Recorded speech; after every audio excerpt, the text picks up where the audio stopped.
আসসালামু আলাইকুম এভরিওয়ান, কেমন আছেন? আশা করি সকলে ভালো আছেন। আজকে মক্তবের বাচ্চাদেরকে নামাজের ট্রেনিংয়ের একটা পিরিয়ড, অর্থাৎ কিভাবে নামাজের রুকু সিজদা করতে হয়, কীভাবে দাঁড়াতে হয় সেগুলি হবে। দোয়াগুলি এখন বাহ্যিক, যেগুলো বাহ্যিক দেখানো সেই জিনিসগুলো আমি দেখাতে চাচ্ছি, তাদেরকে ট্রেনিং দেওয়া হচ্ছে। অতএব এই ট্রেনিংটা যদি সকলে দেখেন তাহলে আপনারাও শিখতে পারবেন। তো চলুন ভিডিওটা দেখুন কিভাবে ছেলেদেরকে নামাজের ট্রেনিং দেওয়া হচ্ছে। তো চলো, আজকে বাচ্চারা যারা ইমামতি করবে তাকে তো সামনে দাঁড়াতে হয়, অর্থাৎ পুরুষের ইমামতি করার নিয়ম হচ্ছে যে তারা যে ইমামতি করবে সে সামনে দাঁড়াবে। কিন্তু মহিলাদের যদি কেউ ইমামতি করে তাহলে এই মহিলাদের কাতারের মধ্য থেকে একজনা কি হবে, এরকম আগে দাঁড়াবে সামান্যটুকু। এটা হচ্ছে মহিলাদের ইমামতি করার নিয়ম, একটু দাঁড়াবে। তো আজকে পুরুষ এবং মহিলা যেভাবে নামাজ পড়তে হয় সেভাবে দেখাচ্ছি। যে যদি পুরুষ মহিলা একই সঙ্গে নামাজ পড়ে তাহলে পুরুষরা সামনে থাকবে এবং মেয়ে ছেলেরা কিন্তু পেছনে থাকবে, ঠিক আছে? তো চলো সোজা হয়ে দাঁড়াও, তোমরা এখন পেছনে পড়ছো। যদি তোমরা ইমামতি করো তাহলে একজন সামান্যটুকু 4 আঙ্গুল আগে দাঁড়িয়ে নামাজ পড়বে। এইটাই তোমার হচ্ছে মেয়ে ছেলেদের ইমামতি করার পার্থক্য। এখন সোজা দাঁড়াও। কিন্তু ছেলেদের ইমামতির ক্ষেত্রে সামনে কাতারে একজন যে ইমামতি করবে সে সামনে দাঁড়াবে। তো ওই ইমামতি করার নিয়ম হচ্ছে এটা। দ্বিতীয়ত যেটা করতে হবে সেটা হচ্ছে কাতার সোজা। কাতারকে অবশ্যই কিন্তু সোজা করতে হবে। কাতার মধ্যে যদি কাউরে বেঁকা থাকে তাহলে নামাজ শুদ্ধ হবে না, কারণ তার কলচেটাও বেঁকা হয়ে যাবে। অর্থাৎ হযরত ওমর ফারুক রাদিয়াল্লাহু তাআলা আনহু তিনি তীর দিয়ে কাতারকে সোজা করতেন। অতএব আমরা যখন নামাজ পড়ব, পুরুষ হোক মহিলা হোক, কাতারকে অবশ্যই সোজা করব, ঠিক আছে? বাচ্চারা শুনতে পাচ্ছ তো, বুঝতে পারছো? কাতারকে অবশ্যই সোজা করতে হবে, একদম টেরা থাকলে হবে না, ঠিক আছে? তৃতীয়ত কথা হচ্ছে যে এই যে পাগুলিকে সোজা করতে হবে। পা দেখো, পাগুলিকে সোজা করতে হবে, একদম সোজা। হ্যাঁ, আর মাঝখানে খুব একটা ফাঁক থাকবে না, আর একটু ফাঁক করো। হ্যাঁ, ঠিক, মানে শরীরের ভারসাম্য যেটুকু দরকার সেটুকুই কিন্তু রাখতে হবে, সেটুকু ফাঁকা, বেশিও না কমও না, ঠিক আছে? এবং যখন দাঁড়াবে কাতারের মাঝে তখন এক অপরের সঙ্গে পা পুরো মিলে যাবে। মিলে দাও, একদম মিলে দাও, মিলাও মিলাও, একদম, হ্যাঁ সেটে যাবে, ঠিক আছে? এবং এই সঙ্গে সঙ্গে এই কাঁধটাও কিন্তু একদম সেটে যাবে। এটা হচ্ছে নিয়ম। কিন্তু আমরা সাধারণত যে ভুলটা করি, পায়ের সঙ্গে যদিও মিলাই কিন্তু কাঁধটা মিলে না, এটা কিন্তু আমাদের ভুল। কাঁধ এবং পা দুটোই কিন্তু মিলবে, এটা হচ্ছে সহিহ হাদিস থেকে বর্ণিত, ঠিক আছে? ঠিক এইভাবে দাঁড়াবে। মহিলারাও তাই, পাগুলো সোজা করো, একদম একদম গোড়ালির সঙ্গে লেগে যাবে এরকমভাবে। হ্যাঁ, এইভাবে, ঠিক আছে? এই হচ্ছে ডানের নাম। ডানার পরে কি হবে, এইবার সর্বাগে যেটা দরকার সেটা হচ্ছে তোমরা কি করবে, একামত দিবে নাকি? একামত অর্থাৎ যে আজানের মতো যেটা হয়, তো একামত আজানের মতো দেওয়া যায়, দুবার করে সব শব্দগুলো বলা যায়। কিন্তু বেশি শুদ্ধ এবং যেটা বেশিরভাগ শুদ্ধ হাদিস থেকে পাওয়া যায় সেটা হচ্ছে যে একবার করে। তো সে যাই হোক, দুরকমই আছে, কিন্তু যেটা উত্তম সেটা করাই ভালো।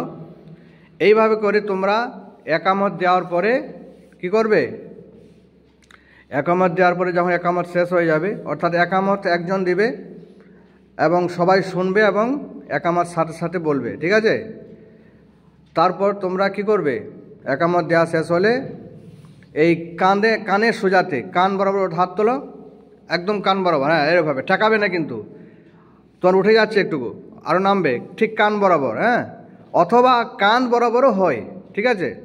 তো কান বরাবরই করো, হাত কিন্তু কানে ঠেকাবে না, ঠিক আছে? এইভাবে করে এই সোজাটা হবে, এই সোজা, ঠিক আছে? হাত তুলে কি বলবে, আল্লাহু আকবার, ঠিক আছে? এটা বলার পরে তোমরা হাত বাঁধো, বাঁ হাত নিচে রাখো, ডান হাত উপরে, ঠিক আছে? উপরে এইভাবে, হ্যাঁ ঠিক এইভাবে। এর হাতটা ঢুকবে না, ঠিক এইভাবে। এই একটা, আর একটা হচ্ছে এই কবজির সঙ্গে কবজি, এই কবজির সঙ্গে মিলবে। দেখো এই কবজি, এই কবজিটা আছে না, এখানে কবজির সঙ্গে কবজি মিলবে, এই যে কবজির সঙ্গে কবজি, ঠিক আছে?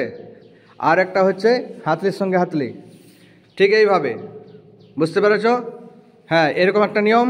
আর একটা কবজির সঙ্গে কবজি, হ্যাঁ তোমাদের যে ওই একই, ঠিক আছে? অতএব হাত বাঁধার ক্ষেত্রে পুরুষ এবং মহিলা কোনো পার্থক্য নেই। ঠিক এইভাবে করে সকলেই একই জায়গাতে বাঁধবে, ঠিক আছে? এইভাবে হাতটা বাঁধার পরে কি বলবে? এবার দোয়ায়ে সানা পড়বে, আল্লাহুম্মা বাইদ বাইনি ওয়া বাইনা, যা আছে দোয়া সানা আছে দুটো, যাই হোক যেটা উত্তম সেটাই পড়বে। এইবার দু তিনটে আছে, ঠিক আছে, যেটা উত্তম সেটাই পড়বে। আর এরপরে কি করবে? সূরাতুল ফাতিহা, ঠিক আছে? কি পড়বে? সূরাতুল ফাতিহা। তো সূরাতুল ফাতিহা যদি দিনের নামাজ হয়, জোহর আসর, তখন সূরাতুল ফাতিহা কি পড়বে? চুপি চুপি, কোনো আওয়াজ হবে না, নিঃশব্দে। কিন্তু মাগরিব, এশা, ফজর যদি হয় তাহলে কি করবে? এই দোয়ায়ে সানা পড়ার পরে সূরা ফাতিহা কিন্তু জুড়ে পড়তে হবে, তাই না?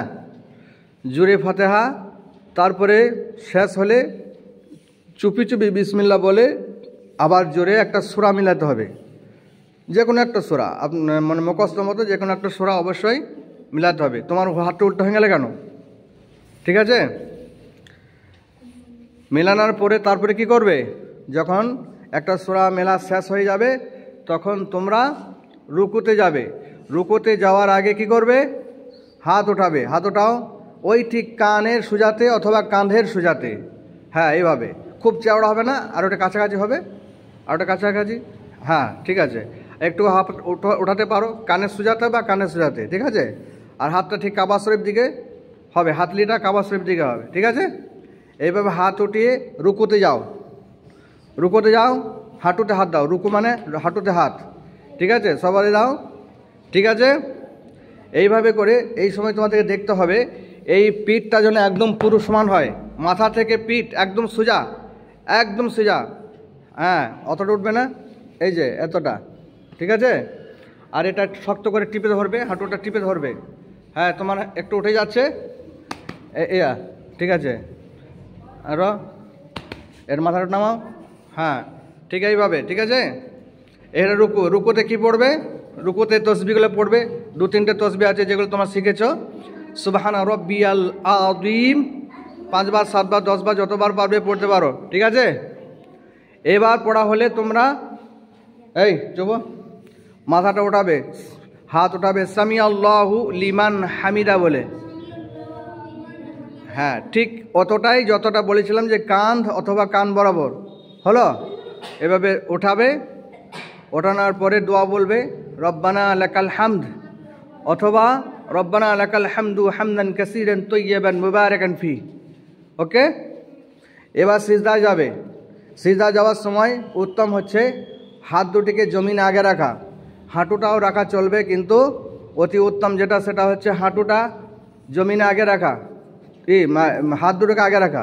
তো চলো সিজদায় যাও, হাতটা আগে রাখো, হ্যাঁ আল্লাহু আকবার বলে যাবে, হ্যাঁ দাঁড়াও, এবার দাঁড়াও, ঠিক আছে? তুমি সিধা রাখো, সিধা থাকো, সিধা থাকো। এই সিজদার সময় হাত দুটোকে কানের সোজাতে থাকবে, ঠিক আছে? এবং হাঁটু থেকে নিয়ে যে কুহিনাটা রয়েছে ওটা জমিন থেকে উঠে থাকবে, হ্যাঁ এই জমিন থেকে উঠে থাকবে, এইটা জমিন থেকে উঠে থাকবে, এই যা আর কোনো, হ্যাঁ জমিন থেকে উঠে থাকবে এইভাবে। তোমার হাতটা বেশি উঠে আরখানে পেছনে হবে, কানের সোজাতে হবে, কান কান যেখানে কান আছে ওই সোজাতে দেবে, এবং কোমরটা উঠে থাকবে, ঠিক আছে? পুরুষ মহিলা একই রকম, কিন্তু এগুলো সহিহ হাদিস থেকে বর্ণিত। যাই হোক এইভাবে করবে। কুহিনাটা কিন্তু হাঁটুর সঙ্গে লাগবে না, কারণ একটা ছাগল ছানা পেরোবার মতো ফাঁক রাখতে হবে, বুঝেছ? ছাগল ছানা যেন পেরোতে পারে, এটা হাদিসে এসছে যে একটা ছাগলের বাচ্চা পেরোবার মতো ফাঁক অবশ্যই রাখতে হবে। হ্যাঁ নাক ঠেকবে, 7 জায়গা ঠেকবে, কপাল নাক একটা এক জায়গা, 2 হাতে দুদিকে 2টো হাত ক জায়গা হলো? 3 জায়গা, 2 হাঁটু, 2 হাঁটু এবং 2 পায়ের পাতা, তাহলে পায়ের পাতা 2 হাঁটু 2 আর 2 হাত ক জায়গা হলো? 6, আর কপাল নাক একটা, 7 জায়গা কিন্তু ঠেকে থাকতে হবে। যদি উঠে যায় তাহলে সিজদা সহি হবে না, বুঝতে পেরেছ? এবং এইখানে কি দোয়া পড়বে কি সুবহানা রব্বিয়াল আলা, 3 বার 5 বার 10 বার 7 বার যতবার পারবে, অসুবিধা নেই, ঠিক আছে? এবার তোমরা এক সিজদা থেকে উঠো, বসো, পা ভাঁজ করে বসবে, ডান পা উঠে থাকবে, বাম পায়ের পাতার উপর বসতে হবে। ডান পাটা উঠে থাকবে, তোমার হয়নি? ডান পাটা এইভাবে থাকবে, এইভাবে এভাবে ভেঙে বসো, ওই পাতার উপরে বসো, বাঁ পাতার উপরে বসবে, বাঁ পায়ের পাতার উপরে। Thank you. ঠিক এইভাবে সকলে, ঠিক আছে? এইখানে কি পড়বে? একটা দোয়া আছে, আল্লাহুম্মা গফিরলি ওয়ারহামনি ওয়াজবুরনি ওয়াহিদিনি ওয়াজুকনি ওয়াআফিনি, যেটা পড়েছো তোমরা শিখেছো, এটা অবশ্যই পড়বে, ঠিক আছে? সবসময় লাইন সোজা থাকবে।